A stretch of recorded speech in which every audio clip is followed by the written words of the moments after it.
Padre amado, Dios bendito, Rey excelso, creador y sustentador del universo. Señor, cuando vemos tus cielos, obra de tus dedos, cuando vemos, Señor, cada una de las cosas creadas a nuestro alrededor, desde el mundo del universo inmenso hasta el mundo microscópico, y vemos tanta diversidad, tanta sabiduría, tanta elegancia, tanta belleza, tanto propósito, no tenemos menos que exclamar que nuestro Dios es grande, que nuestro Dios es inmenso, todopoderoso, omnisapiente, y que ese Dios majestuoso es también nuestro Padre. Es algo maravilloso para nosotros. Es algo que no podemos entender, pero que sí podemos disfrutar plenamente.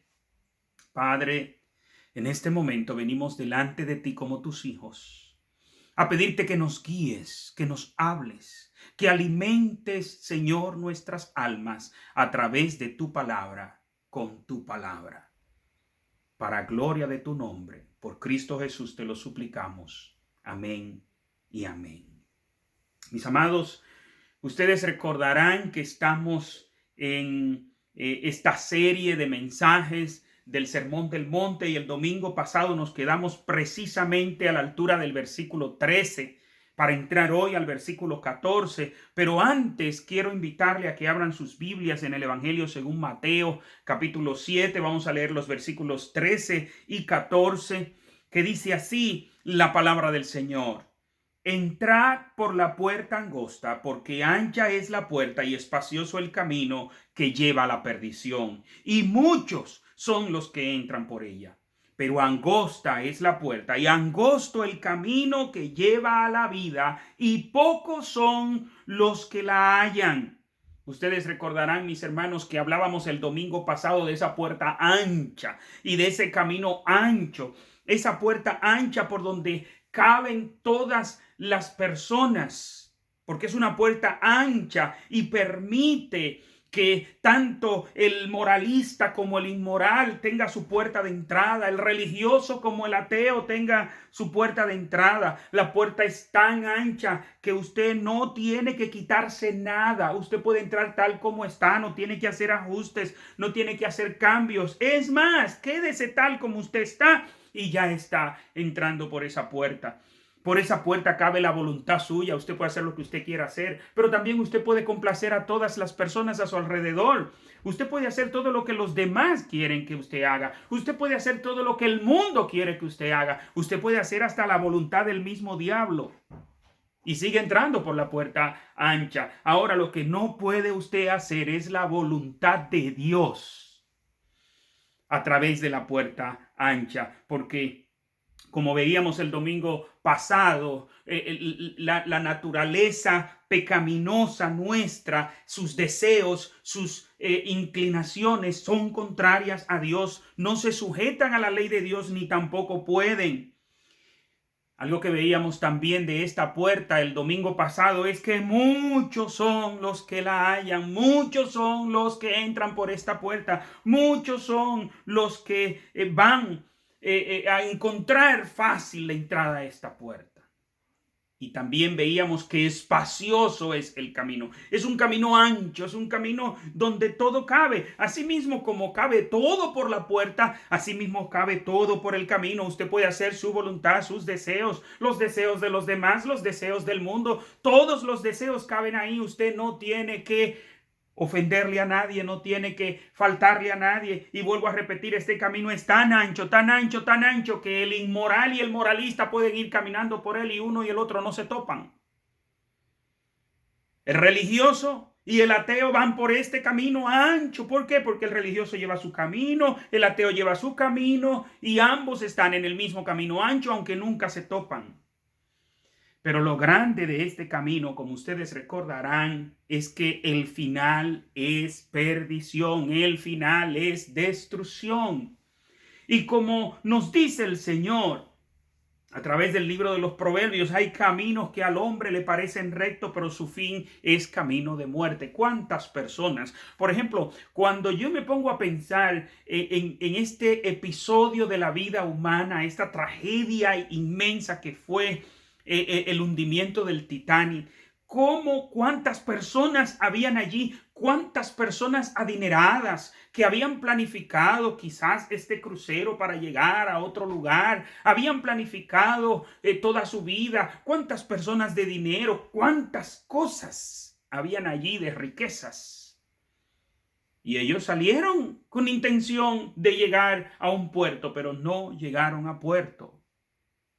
Hay caminos que al hombre le parecen rectos y asimismo simbólicamente hay estilos de vida, hay formas de vida que la persona cree que va bien, pero al final está la muerte. Es lo que le pasa al religioso, es lo que le pasa al moralista, es lo que le pasa a esa persona que se cree que anda bien, pero que al final terminará en la perdición, porque este camino ancho es un camino que lleva a la perdición. Mis amados, pero no nos habla solo de este camino ancho, también nos habla del camino estrecho. Y dice el versículo 13, entrad por la puerta angosta. Es un mandamiento que el Señor nos da, entrad por la puerta angosta. Como ha dicho el teólogo, la soberanía divina no anula la responsabilidad humana.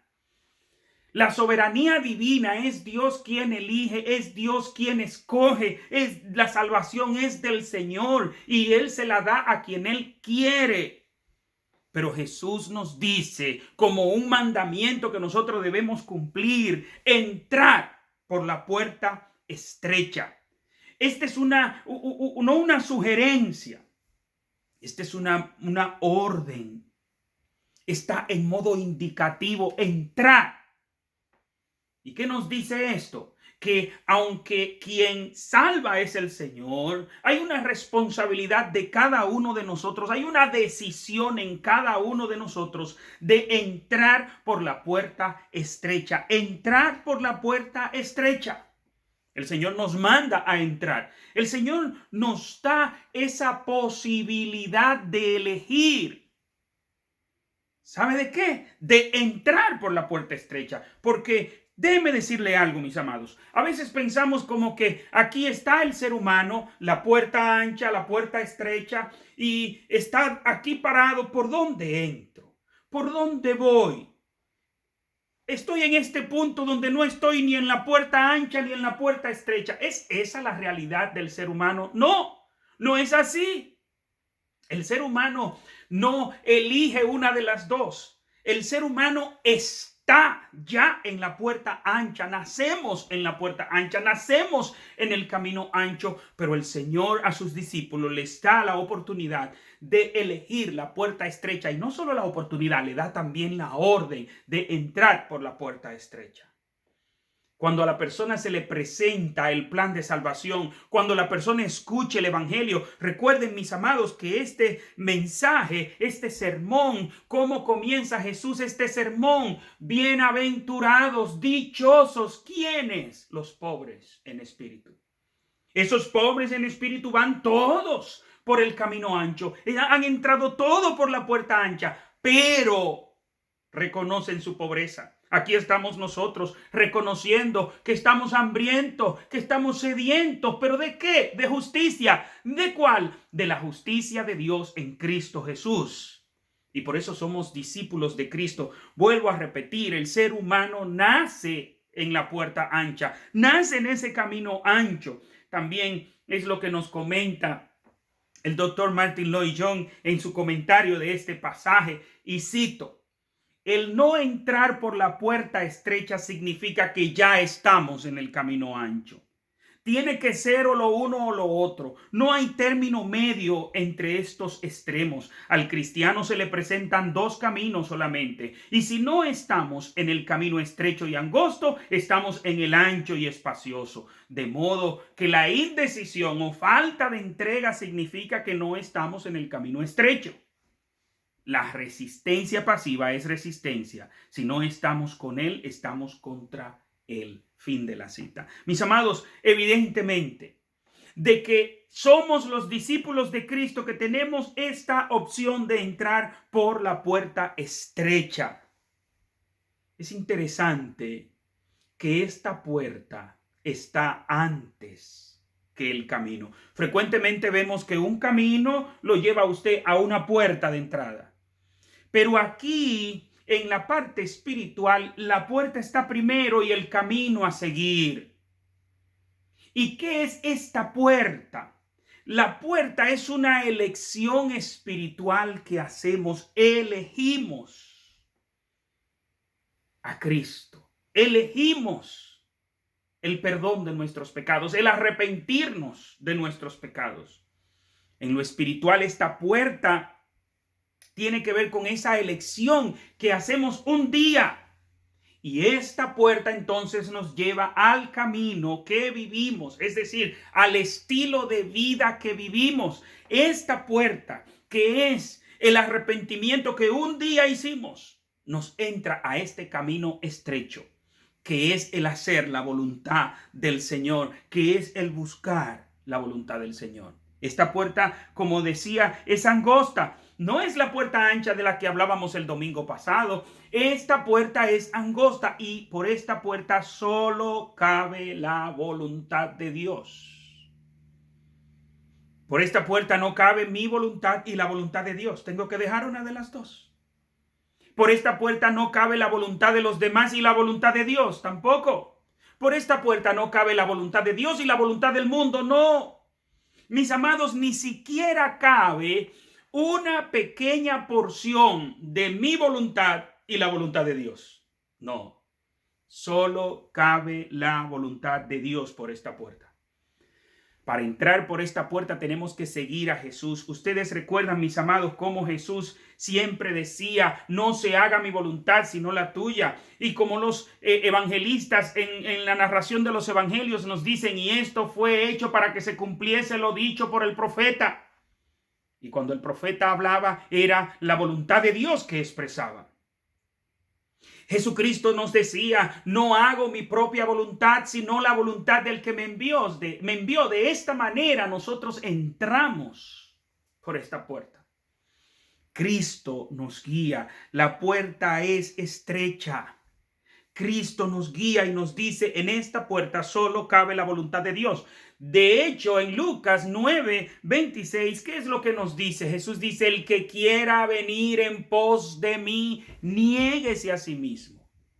Eso es lo primero. Si queremos entrar con Cristo por esta puerta, tenemos que negarnos a nosotros mismos. Tenemos que renunciar a nuestra voluntad. ¿Por qué? Porque mi voluntad y la voluntad de Dios no caben por esta puerta estrecha. La voluntad de los demás y la voluntad de Dios no cabe por esta puerta estrecha. Mis amados, no puedo complacer a los demás y entrar por esta puerta estrecha. Y a veces pensamos que, ya yo salí del mundo y estoy entrando por esta puerta estrecha, pero a veces sigo haciendo lo mismo que hace el mundo. Si es así, no he entrado por esta puerta estrecha. Hermanos, cuando decidimos entrar por esta puerta estrecha, por donde solo cabe la voluntad de Dios, debemos hacerlo conscientemente. Por eso es que no podemos apoyar, que no podemos aplaudir, que no podemos hacernos uno con ese estilo de predicación un poco engañosa en donde a las personas le invitan, vengan, vamos a orar por ustedes, y después que le dicen, vengan, vamos a orar por ustedes, ya ustedes son cristianos, ya ustedes se arrepintieron. No, eso no es lo que el Señor nos dice. El Señor nos dice, revisen bien, porque estrecha es la puerta y angosto el camino. El Señor no nos está vendiendo un evangelio barato que nos presenta una puerta ancha para que todo el mundo entre. A veces cuando vemos la predicación de algunos predicadores del evangelio, nos queda el sabor en la boca como que el evangelio es fácil de llevar, como que no, esto no es nada, el ser cristiano es casi lo mismo que el no serlo. Y nos dicen, es que al principio lo dejamos entrar y después le vamos subiendo un poquito el fuego. Pero no es eso lo que el Señor nos presenta. El Señor nos presenta una puerta estrecha desde el inicio. cuando nosotros traemos a las personas con estratagemas humanos, cuando nosotros predicamos el evangelio y le queremos presentar estrategias humanas, estrategias de mercadeo, estrategias de marketing, no logramos arrepentimiento. Lo que logramos es religiosidad. Y eso, la gente no necesita más religiones. La gente no necesita más religiosidad. La gente necesita arrepentimiento de sus pecados. Por eso el mensaje de Juan el Bautista, que fue el mismo de Jesús, el mismo de los apóstoles, y debe ser el mismo de todo aquel que quiera seguir el camino de Cristo, es arrepentíos y convertíos.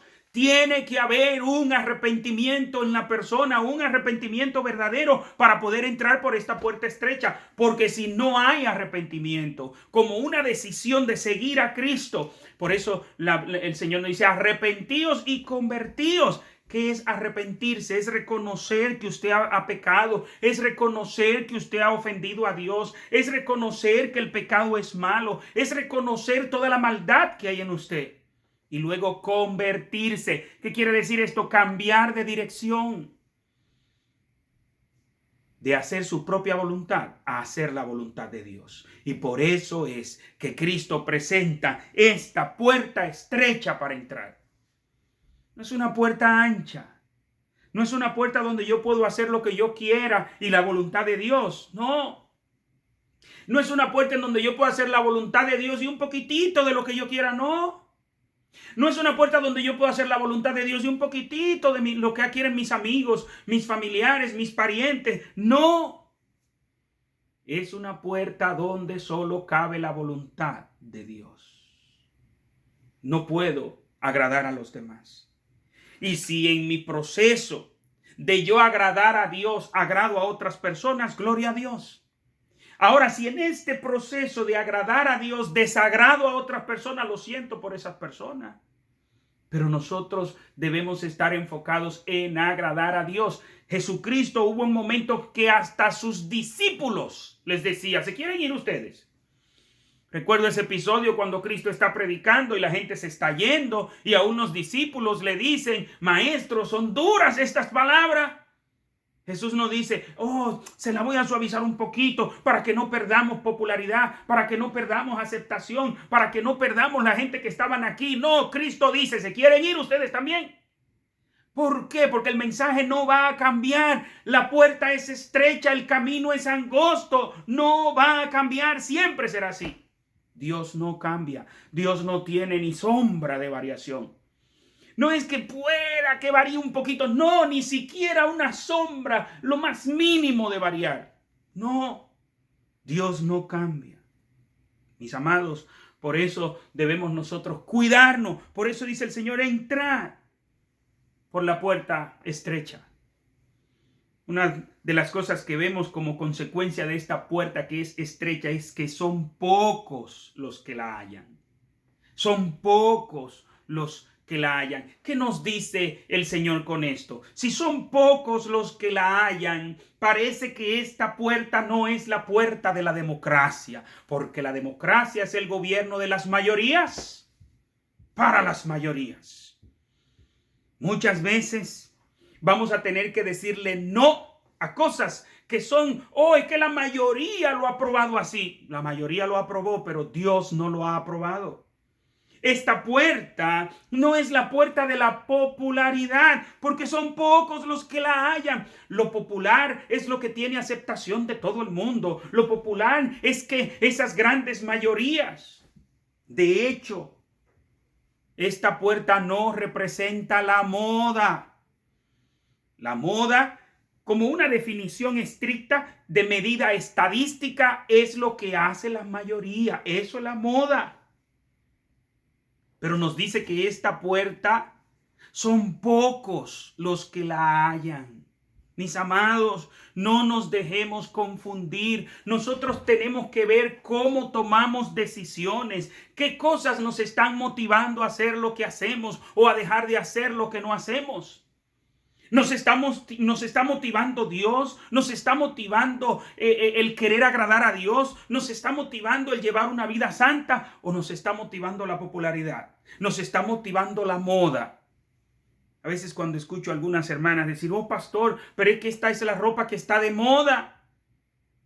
Y yo le pregunto, pero ¿cuándo la moda sustituye a lo que dice la Biblia? Si usted quiere entrar por la puerta estrecha, nunca la moda va a sustituir lo que dice la Biblia. La Biblia dice claramente que la mujer cristiana debe vestir con pudor y con modestia. Y lamentablemente los diseñadores de moda cada día sacan ropas menos pudorosas. Son ropas menos rescatadas. Son ropas que quieren exhibir, mostrar y a veces hasta más de lo que se tiene. Pero esa no es la puerta. Son pocos los que hallan esta puerta. Pero hay quienes la hallan. No quiere decir que no hay. No quiere decir que estamos solos. Cristo va marcando el paso, Cristo va de frente, pero hay un pueblo de Dios, hay un remanente fiel, hay otros aparte de nosotros. No son muchos, como dice la canción de Marcos Vidal, pero hay hermanos que nos acompañan en entrar por esta puerta, pero también en este andar por este camino. Esa puerta de entrada nos lleva a un camino estrecho y, como decía, este camino representa un estilo de vida. Este estilo de vida no es asunto de hacer algo un día, no es asunto de hacer algo un mes, no es asunto de hacer algo un año o una temporada. Es para toda la vida. Este camino es angosto. La multitud muchas veces quiere arrastrarnos al camino de ellos, al estilo de vida de ellos, a que hagamos lo que ellos hacen. Y muchas veces nos vamos a ganar la burla de los demás. Se burlarán de nosotros si no actuamos de la manera que ellos actúan. Recuerdo siempre el caso de una joven en Dominicana, óigame, en Dominicana, que se supone que es más rescatado en cuanto a la sexualidad que aquí en Estados Unidos. En Dominicana, una joven de la iglesia me dice, preocupada, pastor, se burlan de mí porque yo soy virgen. Y yo le dije, no te preocupes por eso, porque eso es parte del precio a pagar. No hacemos lo que hace el mundo. ¿Y por qué se burlaban de esta joven? Porque esta joven, oiga, una jovencita en el high school. Era una jovencita quizás de algunos 15, 16 años como mucho. ¿Y cuál era la burla? Que ella todavía era señorita. Mientras sus amiguitas, mientras las demás estaban teniendo relaciones sexuales con los novios, ella no tenía novio y no solo eso, era también señorita y se burlaban de ella. Mis amados, ¿de qué manera no se burlarán de nosotros? ¿De cuántas cosas no se burlarán de nosotros porque no andamos el camino que ellos andan? Vivimos en un mundo y de hecho en esta misma nación donde se respeta la individualidad, por lo menos en teoría se respeta esa individualidad, pero hay presiones. ¿Para qué? Para que aceptemos lo que todo el mundo está aceptando. Mire la presión que estamos recibiendo los cristianos con el tema de la homosexualidad. Si bien es cierto que el homosexual tiene su libre elección para hacer con su vida lo que él le plazca, es cierto. Él puede hacer lo que él quiera. Pero entonces deben dejarnos a los que no aceptamos ese estilo de vida vivir nuestra vida sin presión. Si bien es cierto que el homosexual se puede expresar y decir que él elige esta manera de vida, yo también debo tener la libertad de decir yo no elijo ese estilo de vida, yo elijo otro estilo de vida. Pero hasta eso se nos quiere coartar. Hay presiones. Y hasta por los medios sociales hay presiones, hay censuras. Y si de pronto usted se expresó y eso no está acorde con los dueños de los medios, ¿qué le hacen? Le sacan del medio, le censuran. ¿A cuántos conozco que le ha pasado eso? Que por una expresión de decir la verdad, de predicar lo que dice la Biblia, le censuran. Mis amados, somos presionados a veces de manera sutil a través de una burla, a veces de manera sutil a través de mirarnos fijamente, a veces de una manera frontal censurándonos, a veces de una manera brutal como hacen en algunos países matando a cristianos. Pero sí, Es parte de este camino. Es el camino que no le gusta a las mayorías. No les gusta. Mis amados, no estamos en un camino que no sea conocido desde hace muchos años. El camino de seguir a Cristo. Este camino casi 2000 años. Pero además de eso, el camino de hacer la voluntad de Dios es un camino muy antiguo y ha sido perseguido por el que no sigue la voluntad de Dios desde tiempos muy antiguos, tan antiguos como Caín y Abel. ¿Recuerdan ustedes cuál fue el delito que cometió Abel para que Caín lo matara? El querer agradar a Dios. Eso fue lo único. No hubo una agresión de parte de Abel, no hubo un insulto de parte de Abel. Lo único que quiso fue agradar a Dios. Y por eso Caín se levanta y lo mata. Mis amados, solo hay un camino, solo hay una puerta, y ese camino y esa puerta es Cristo. Jesús dijo en Juan 14:6, yo soy el camino, la verdad y la vida. Nadie viene al Padre si no es por mí. Pero también Jesús dice que Él es la puerta. En Juan 10:9, yo soy la puerta, el que por mí entrare será salvo, y entrará y saldrá y hallará pastos. No es como muchos otros dicen de que hay muchos caminos de salvación, de que cualquier religión te salva. Eso no es lo que dice Jesús. Jesús dice hay un solo camino para llegar a Dios y es Jesús. Podrán haber muchos caminos para llegar a Jesús. Cada uno de nosotros es un camino para llevar a las personas a Jesús. Pero el único camino para que la persona llegue a Dios es Jesús. No hay otro camino. Jesús es el camino.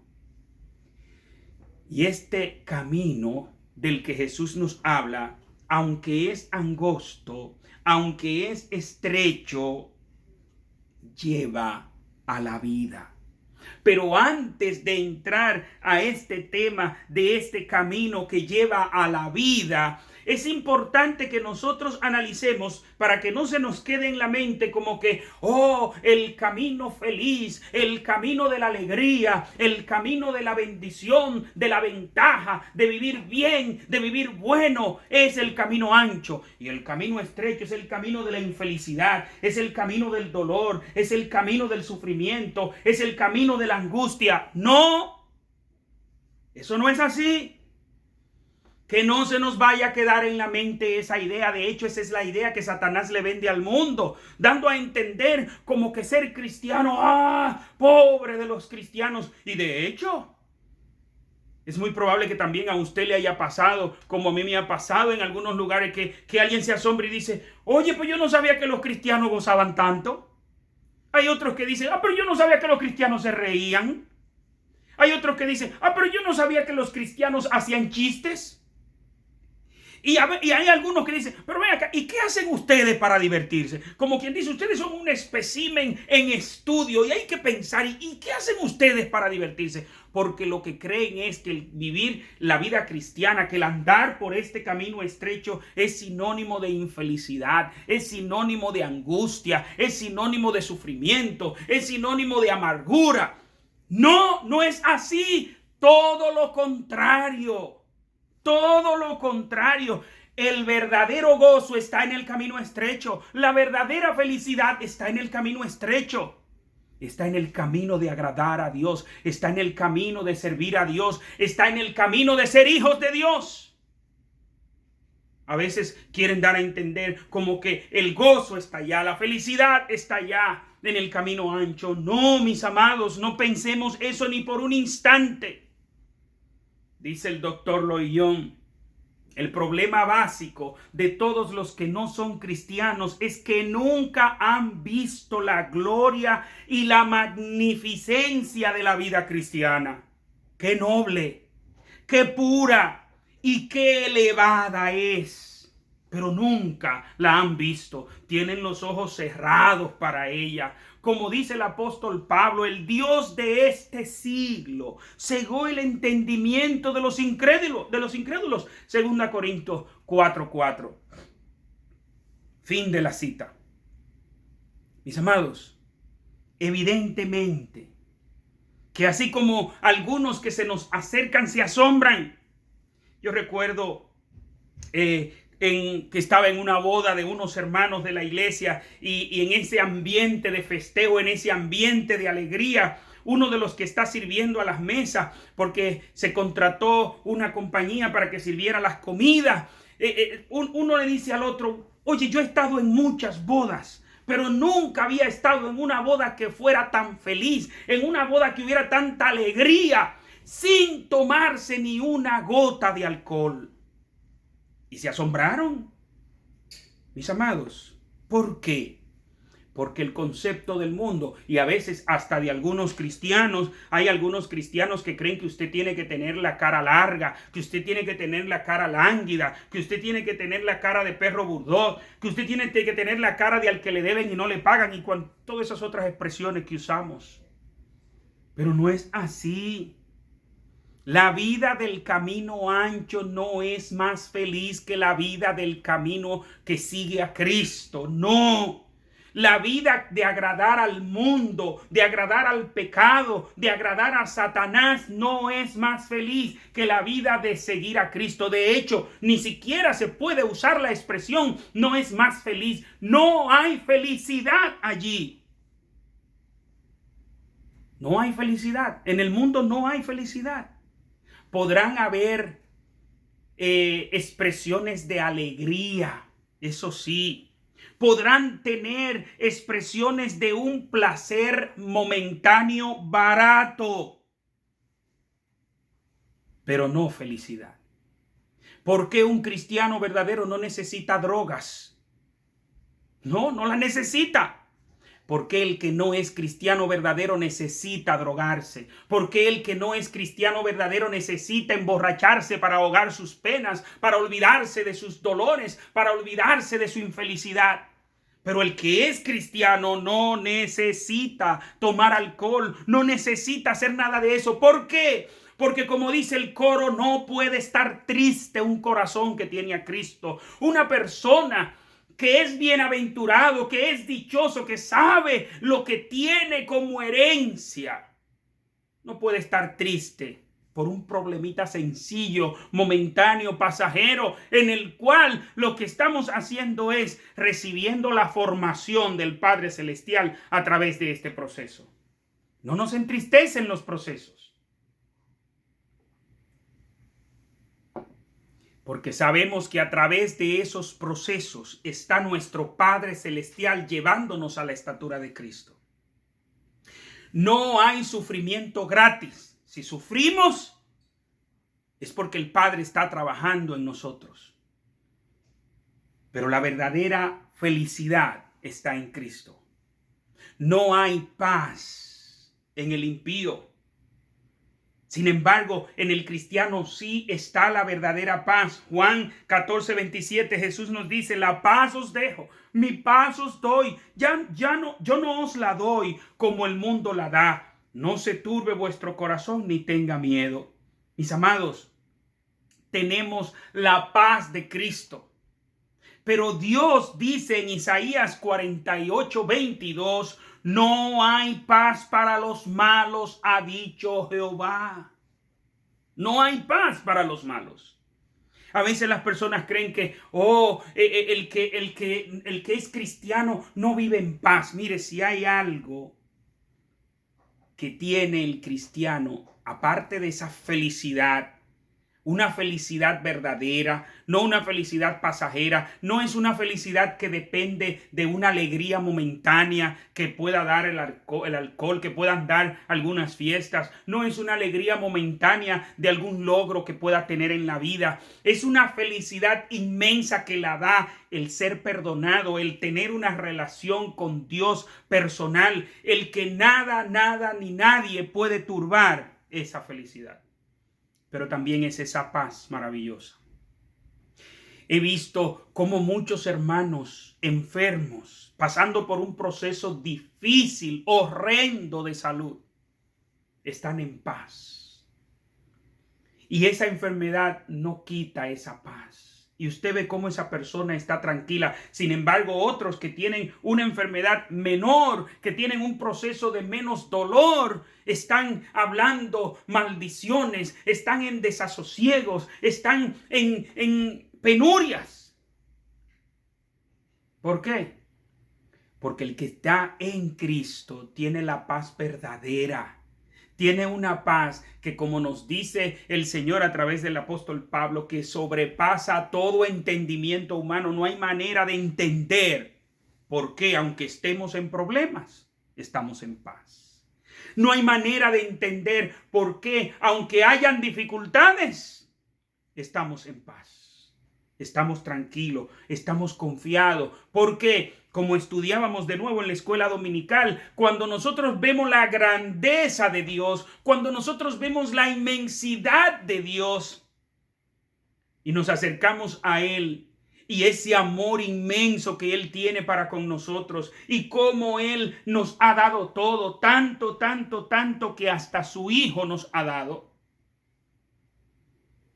Y nosotros nos acercamos delante de Dios con un problema, puede ser grande como sea el problema, pero cuando lo comparamos con Dios vemos esa diminuta partícula insignificante que es nuestro problema y decimos, ese problema está en las manos del Señor. Como nos dice el comentarista William Hendrickson en su comentario de este pasaje, gran paz tienen los que guardan tu ley, citando al Salmo 119, 165. Aunque, como se ha señalado, el entrar por la puerta estrecha y andar por el camino angosto implica negación de sí mismo, implica dificultad y lucha, dolores y penalidades. Esto es especialmente verdadero porque la naturaleza pecaminosa no ha sido completamente vencida. ¿Qué es lo que nos está diciendo Hendrickson aquí? ¿Sabe qué es lo que nos produce tristeza? ¿Sabe qué es lo que nos produce dolor? ¿Sabe qué es lo que nos produce esa lucha, esa dificultad? Es que todavía pecamos. Y por eso tenemos dolor cuando pecamos. Oh Señor, te ofendí de nuevo. Oh Señor, he pecado contra ti. Y eso nos produce dolor, eso nos produce tristeza. Tenemos más dolor por un pecado recurrente que por una enfermedad catastrófica.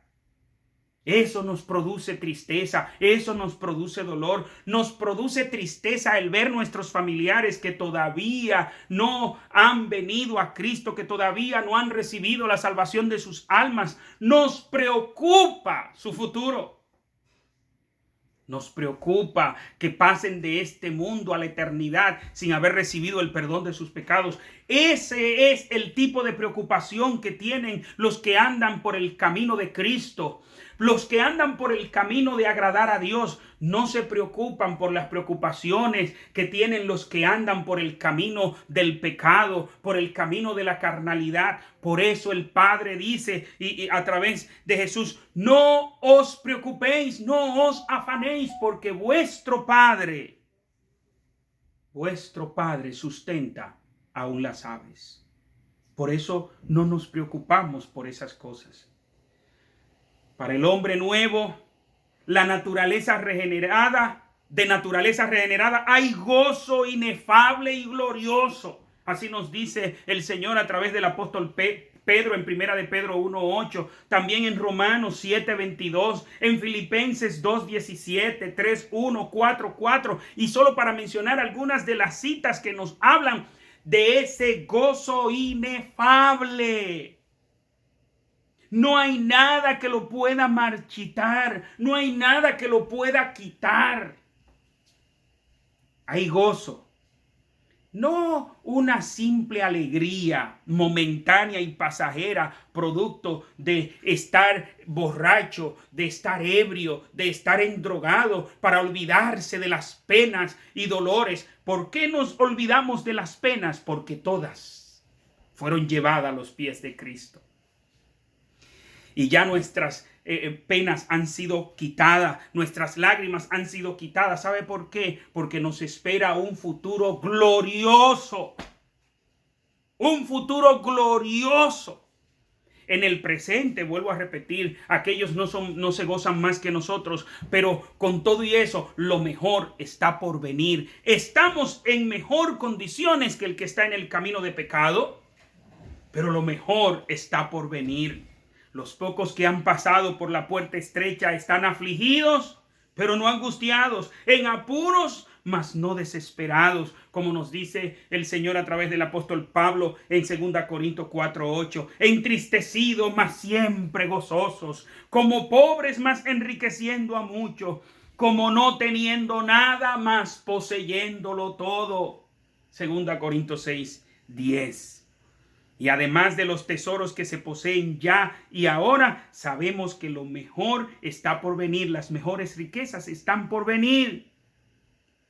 Y por eso el apóstol Pedro dice en 2 Corintios 4:17, esta leve tribulación momentánea produce en nosotros un cada vez más excelente y eterno peso de gloria. Mis amados, no es verdad que el camino del pecado, que el camino de la perdición es mejor que el camino de obedecer a Dios, que el camino de andar con Cristo. No es mejor. En esta vida no es mejor, pero tampoco cuando vayamos a la eternidad. ¿Por qué? Porque el final de aquel camino es la perdición eterna. El final de aquel camino es la muerte eterna. Y el final de este camino es la vida. Cuando el apóstol Pedro le dice a Jesús, Señor, nosotros hemos dejado esto y esto por ti, ¿qué le responde el Señor en Mateo 19:29? Y cualquiera que haya dejado casas o hermanos o hermanas o padre o madre o mujer o hijos o tierras, por mi nombre recibirá 100 veces más en esta vida y en la eternidad heredará la vida eterna. Cualquier sacrificio que hacemos en esta vida por el Señor, recibimos 100 veces más. Pero ese no es el galardón completo. Ese no es el galardón principal. El galardón principal viene en la eternidad. Allí recibiremos tantas y tantas riquezas. Quiero terminar nuevamente citando a Hendrickson en su comentario. Los que han entrado por la puerta ancha y ahora van por el camino espacioso, están caminando rumbo a su destrucción. No a la aniquilación, sino a la perdición eterna. Como vemos en Daniel 12:12, Mateo 3:12, 18:8 y más citas bíblicas. Pero por el contrario, el camino de la cruz conduce al hogar.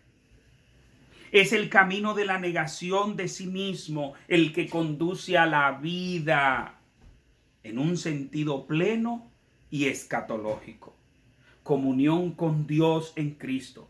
Primero en el cielo, posteriormente en el cielo nuevo y en la tierra nueva, más todas las bendiciones resultantes de tal comunión.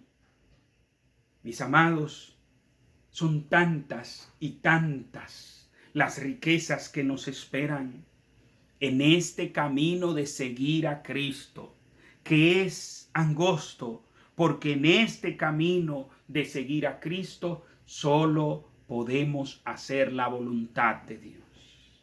Mi amado, mi amada, analiza tu vida. ¿Estás en el camino popular? ¿Estás en el camino donde no hay diferencia entre ti y los demás? Tu estilo de vida, para que seamos más específicos, tu estilo de vida se parece a la vida de los demás. Es porque estás andando en el camino de los demás.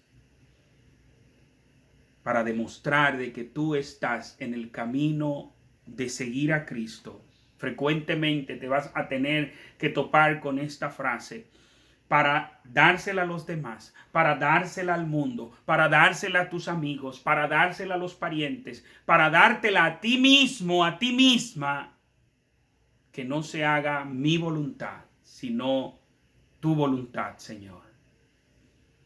Que digamos a los demás es que yo quiero agradar a Dios antes que agradarte a ti. Como decía Jesús, Es que lo que yo hago no lo hago de mi propia voluntad, sino que hago la voluntad del que me envió. Que tú puedas responderle a los demás, eso no lo voy a hacer porque eso no le agrada a Dios y yo estoy haciendo la voluntad de Dios. Aunque el otro se ofenda, aunque el otro se sienta mal, a quien debemos agradar es a Dios. Y si agradando a Dios hay un grupo que se siente agradado, ya usted sabe con qué grupo es que usted debe caminar, con qué grupo es que usted debe andar, con quién usted se debe juntar. Júntese, hágase amigo, sea íntimo de aquel que su deseo es agradar a Dios. Porque de esa manera, entonces usted agradando a Dios, agradará a esa persona.